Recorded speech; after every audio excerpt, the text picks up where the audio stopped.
Assalamualaikum and good day to everyone. So this is a tutorial for practical work 6 for semiconductor devices with the title Operational Behavior of Silicon Control Rectifier SCR. In this practical work, we need to achieve 1, 2, 3, 4 learning outcome. The first one is to identify SCR terminal using datasheet. Okay, so you need to download datasheet, and from datasheet you need to identify which one is anode, cathode and gate, because SCR is a 3-terminal device which is anode, cathode and gate. So you must download the datasheet and hand over to me during the presentation. Okay, second one is to measure SCR condition using multimeter. Okay, so SCR condition is whether it is on or off. Okay, they have two conditions, which is on and off. And the third one is to construct SCR as a switch. Okay, SCR can be used as a switch, so we will construct the SCR as a switch.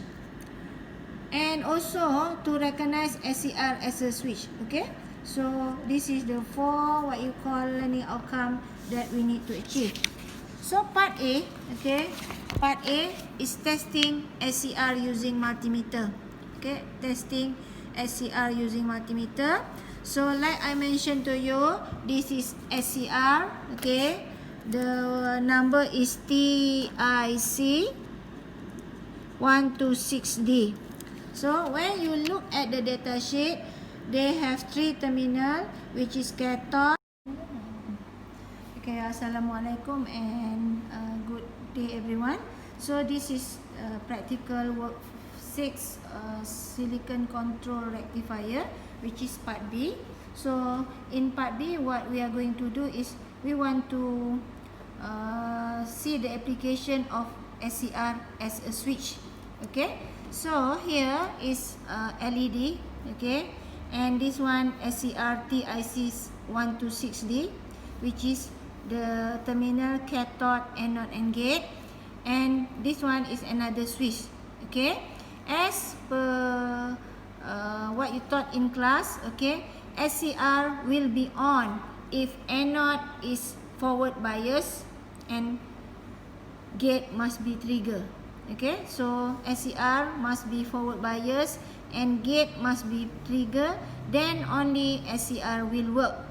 Okay, in this case, okay, if I press S2, okay, if I press S2 only, means that SCR is not on because I didn't press S1 to trigger the gate. So the LED should be light off. But if I press S1 and S2 simultaneously, then only the LED will be on because SCR already forward bias and the gate is trigger.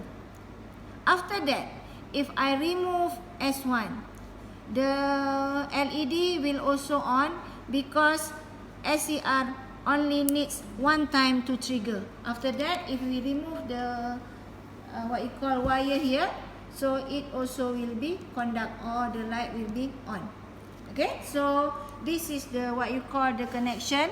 Okay, so hopefully that you can understand.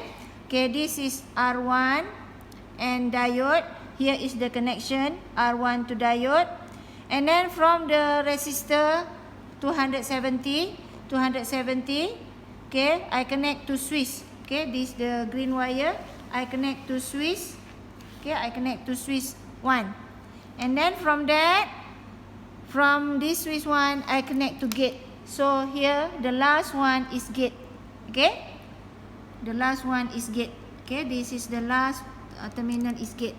So from here until here already connected. Okay, and then from the LED, okay, from the LED, this is the LED. So we have 2 terminal, anode and cathode. From the cathode, we connect to anode of SCR. This one, the what you call this one, yeah, we connect to anode SCR. Anode is in the middle. Okay, so here I finish this circuit. Okay, I already connect all the circuit. And then cathode. Cathode is the last one here. Cathode need to connect to switch to, and then go back to negative supply. Okay, negative supply. So the circuit is already complete. Okay. In our lab, what they ask us to do is press S2. S2 is this one. Okay, S2 is this one. So if when I press S2, S2 is this one. So nothing will be happen. And if I press S2 and S1, what you call simultaneously, it will be on. Okay, so you see the LED is on. Okay, and if I release S1, okay, S1 is this one, which to trigger, so it always on. So it will follow the theory, which is SCR will be on if we give forward bias and the gate is trigger. And after it's on, and we remove the trigger, it will be fine because the LED is still on. Okay, so this is the part B. Okay, that's it. Thank you.